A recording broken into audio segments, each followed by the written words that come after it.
नमस्कार दोस्तों। आज हम भारत के एक महत्वपूर्ण मुद्दे पर बात करने वाले हैं, जो कि है अनुसूचित जातियों को लेकर उनकी सामाजिक, आर्थिक और शैक्षिक स्थिति पर। शैक्षिक मतलब एजुकेशन को लेकर। आपने अक्सर सुना होगा कि जो अनुसूचित जाति का समुदाय था, वो तुलना में अन्य जातियों से इतना पिछड़ा क्यों रह गया? इसके पीछे की असली वजह क्या है? आइए आज इस विषय को हम चर्चा से जानेंगे। भारत की जाति व्यवस्था जो हजारों साल पुरानी है, समाज को विभिन्न वर्गों में बांटा था। इस व्यवस्था में अनुसूचित जातियों को, जिन्हें पहले दलित या अछूत माना जाता था, सबसे निचले पायदान पर रखा गया था। उन्हें वर्ण व्यवस्था से भी बाहर माना जाता था। सदियों तक इन समुदायों को अशुद्ध माने जाने वाले काम जो है वो सौंपे गए थे, जैसे कि सफाई करना, चमड़े का काम करना। इसके चलते उन्हें शिक्षा, संपत्ति और सामाजिक सम्मान से वंचित रखा गया है। उन्हें मंदिर, स्कूलों और यहाँ तक कि गांव के कुओं से भी दूर रहने पर मजबूर किया गया था। ऐसी ऐतिहासिक भेदभाव ने उनकी नींव को इतना कमजोर कर दिया कि अन्य समुदाय, जो भले ही निचले माने जाते थे, उनसे भी आगे निकल गए। आजादी के बाद भी अनुसूचित जातियों को आर्थिक रूप से कई चुनौतियों का सामना करना पड़ रहा था। ऐतिहासिक रूप से उनके पास ना जमीन थी और वो अपने जीवन को यापन करने के लिए उस जातियों पर निर्भर रहते थे। भूमि सुधारकों को भी उतना फायदा नहीं हुआ जितना अन्य पिछड़े वर्गों को मिला। 2011 की social economic and caste census के अनुसार आज भी 70% से अधिक ऐसे परिवारों के पास या तो जमीन नहीं है या 0.4 हेक्टेयर से भी कम जमीन है। इसके अलावा वे अक्सर कम वेतन वाली नौकरियां, जो सामाजिक रूप से नीचे मानी जाने वाली नौकरियां में काम फंसे रह जाते हैं। नेशनल सैंपल सर्वे 2017 और 18 के आंकड़े बताते हैं कि एससी के में आकस्मिक मजदूरों का अनुपात सबसे अधिक 52% है। मतलब देखिए कि एससी के अंदर जो मजदूरों की जनसंख्या है वो सबसे अधिक है 52%, जबकि ओबीसी के अंदर ये संख्या घटकर 38% रह जाती है। या उच्च जातियां जो है उनमें से 19% से भी कम है। तो आप ये देखिए, जो एससी समुदाय है उसके अंदर जो मजदूरों की संख्या है वो 52% से भी अधिक है, मतलब आधे से ज्यादा जनसंख्या। और मल्टी डायमेंशनल पुअर्टी इंडेक्स 2021 की बात करें तो नीति आयोग का जो था इंगित करता है वो कि एससी में गरीबी दर 33% है, जो ओबीसी में 23% है। गरीबी का मतलब जो बिल्कुल ही गरीब है, इनके पास ना कुछ खाने को टाइम से है ना पीने को टाइम से है, और अन्य सामान्य जाति में ये कम से कम सिर्फ 15% रह जाता है। तो दोस्तों, हमें ये समझना है कि क्यों हम जो है अनुसूचित जाति के जो लोग हैं वो इतने समय से इतने पिछड़े लेवल पे कैसे रह गए। जो अनटचेबिलिटी, जिसे संविधान ने गैर कानूनी घोषित कर दिया था, दुर्भाग्य से आज भी कई रूपों में मौजूद है। अध्ययनों से पता चलता है कि आज भी ऐसे परिवारों को दुकानों या घरों में प्रवेश से वंचित किया जाता है। इंडियन ह्यूमन डेवलपमेंट सर्वे IHDS की 2011 और 12 की रिपोर्ट के में पाया गया कि 27% से ऐसे परिवारों ने अनटचेबिलिटी की प्रथाओं को अनुभव करने की सूचना दी है। संविधान लागू होने के बावजूद और अनटचेबिलिटी को एक गैर कानूनी बनाने के बावजूद भी 27% जो है 11-12 में जो है ये अस्पृश्यता प्रथाओं को अनुभव किया है एससी के परिवारों में। और national crime records bureau NCRB 2022 की रिपोर्ट के अनुसार, आंकड़ों के अनुसार, एससी के खिलाफ 51,515 अपराध दिखाते हैं। उदाहरण के लिए ऐसी जनसंख्या 16.6% बताई जाती है। जाति आधारित अपराधों को 25% सामना करती है।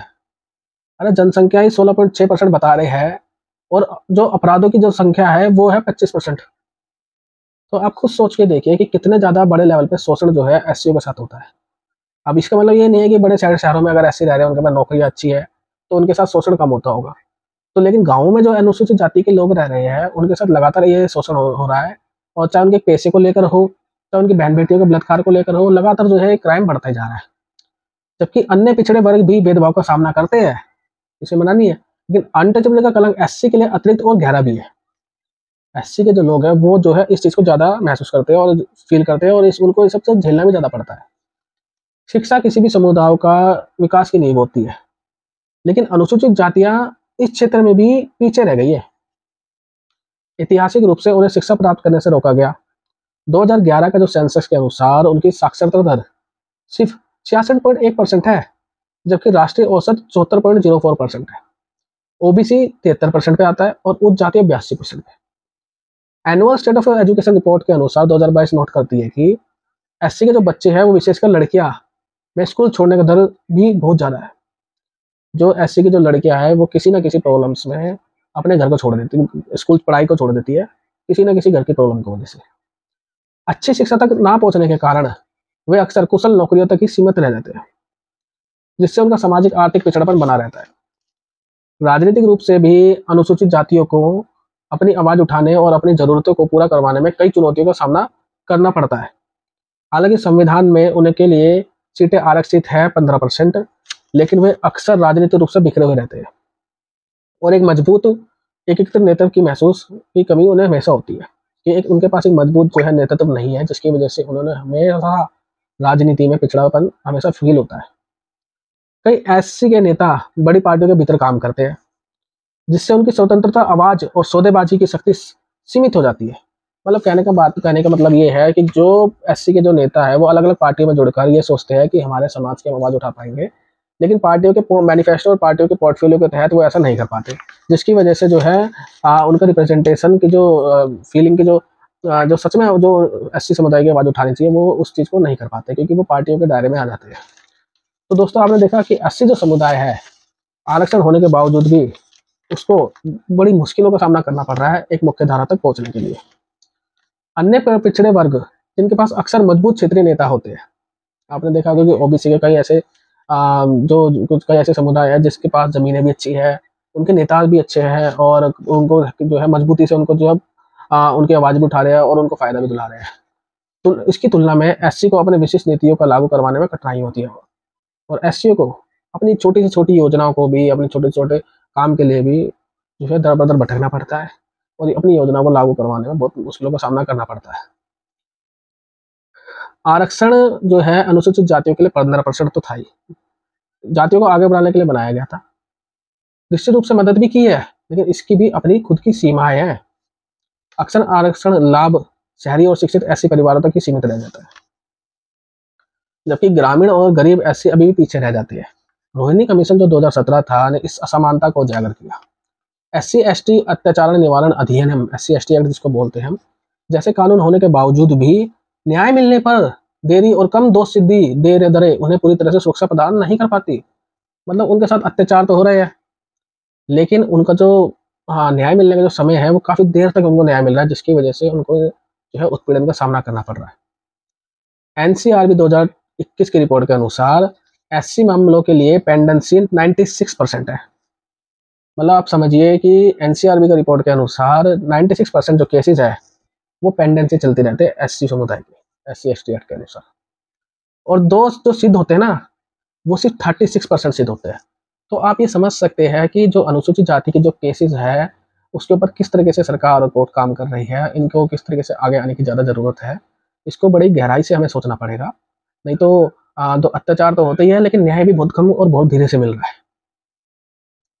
अन्य पिछड़े वर्गों की जो 27% कोटा उसके पास है और एसटी के पास 7.5% कोटा है, की तुलना में एससी को आरक्षण का उतना लाभ नहीं मिल पाया है जितना उम्मीद थी।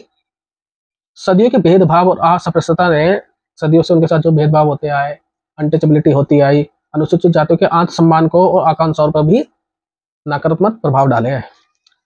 अछूत के रूप में लगातार लेवल किए जाने से उनमें हीन भावना पैदा हो गई है और आ भी सकती है। ऐतिहासिक रूप से उनके पास ऐसे सांस्कृतिक आदर्श में भी कम रहे जिन्होंने उन्हें प्रेरित किया हो। मतलब कहने का मतलब ये है कि ऐतिहासिक रूप से अगर बाबा साहब को छोड़ दे और ये कुछ अन्य जो बड़े बड़े जो महापुरुष हैं उनको छोड़ दे, तो इनके पास कुछ ऐसा कोई वो भी नहीं है कि जो इनको जिनसे ये प्रेरित हो, कुछ ऐसा कुछ है भी नहीं। सिर्फ बाबा साहब से प्रेरित होकर फिर भी देखो समाज कितना आगे तक बढ़ने की कोशिश कर रहा है और हमें लगता है कि हमें बहुत लेवल पे जो है काम करने की जरूरत है। आधुनिक समय में आपने देखा होगा कि डॉक्टर अम्बेडकर जैसे महान नेताओं ने जरूर उन्हें एक नई दिशा दिखाई है, लेकिन सांस्कृतिक और मनोवैज्ञानिक स्तर पे भी उन्हें अभी लंबा सफर तय करना है ऐसे समुदाय को। तो दोस्तों, यह स्पष्ट है कि अनुसूचित जातियों का पिछड़ापन कई ऐतिहासिक, आर्थिक, सामाजिक और शैक्षणिक स्थिति और राजनीतिक कारकों का एक जटिल परिणाम है।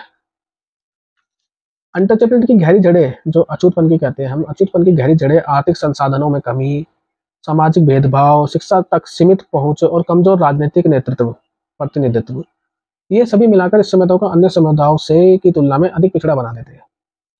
तो दोस्तों, आप देख पा रहे हैं कि डाटा के अनुसार भी बहुत सारी चीज़ों के अनुसार हमने बताने की कोशिश करी कि ऐसे समुदायों के साथ अगर हम बड़े लेवल से, अगर आज़ादी के बाद से अगर हम कवर अप करें, तो ऐसे समुदायों में कुछ जातियाँ ऐसी है जो अभी तक बहुत बड़ा संघर्ष कर रही है अपने आप को मुख्यधारा से जोड़ने के लिए। क्योंकि उनके समाज के अंदर ना नौकरियां है, आरक्षण मिला हुआ है, लेकिन आरक्षण का भी सही तरीके से प्रतिनिधित्व नहीं कर पा रहे हैं, जिसकी वजह से जो है लगातार जो है सोशल इंडेक्स के अंदर जो है अनुसूचित जाति जो है हमेशा पिछड़ती जा रही है। इस स्थिति को बदलने के लिए लक्षित प्रयासों की आवश्यकता है। मतलब एक टारगेट तय करना पड़ेगा कि हमें ये काम करना है तो करना है, और काम इस तरह का नहीं होना चाहिए कि बस कह दिया और उसके लिए फिर डिले चलते रहे। ये तो वाली बात हो जाएगी कि किसी के साथ अन्याय हो गया और अन्याय के बाद जो न्याय मिलने में जितना देरी समय लगेगा, वो फिर न्याय रह ही नहीं जाएगा। भूमि सुधार, शिक्षा, भूमि को उनको जो आपने मैंने बताया जैसे 70% सभी के जो लोग उसके अंदर 0.4 हेक्टेयर की जमीन है। तो आप देख लेते हैं भूमि तो है ही नहीं हमारे पास, जो भूमि है वो डीडीए की अलॉटेड है, या फिर खुद की तो हमारे पास भूमि ही नहीं है। ऐसे भेदभावी विरोधी कानून का सख्ती से नेतृत्व करना, जो भी हमारे SC/ST एक्ट या जो भी ऐसे अनुसूचित जाति के समुदायों के बने हुए हैं, कानून बने हुए हैं, उनको सख्ती से कार्यान्वयन करना, SC नेतृत्व को मजबूत करना, SC के जो पढ़े लिखे बच्चे हैं जो कि सच में सामाजिक लीडर बनना चाहते हैं, उनको मजबूत करना।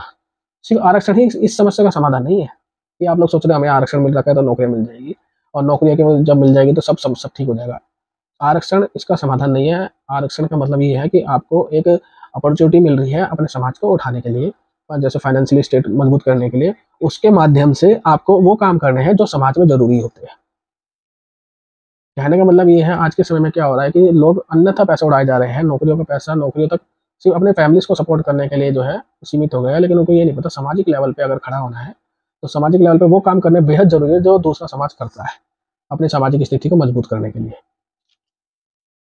तो दोस्तों, मैंने आपको बताया कि अनुसूचित जातियों की समस्या क्या है, वो काफ़ी लंबे समय से पिछड़े क्यों रह गए और काफ़ी समय तक जो है आने वाले समय में उनका ऐसा क्यों नहीं लग पाता कि वो आगे आ पाएंगे, क्योंकि जो सिचुएशन अभी भी बनी हुई है वो मजबूती की बनी हुई है कि अभी तक मजबूती कोई ऐसा नेतृत्व और ऐसा कोई सिस्टम जो है अनुसूचित जाति में लागू नहीं हो पा रहा है, जिसकी वजह से ये समस्या लगातार उत्पन्न होती जा रही है। तो दोस्तों, आपको अगर ये जानकारी अच्छी लगी हो तो वीडियो को शेयर कर दीजिए, और ऐसी जानकारियां मैं लेके आता रहूँगा गहन अध्ययन करके। तो आपको अच्छी लगी हो तो आपको इस वीडियो को शेयर कर दीजिए।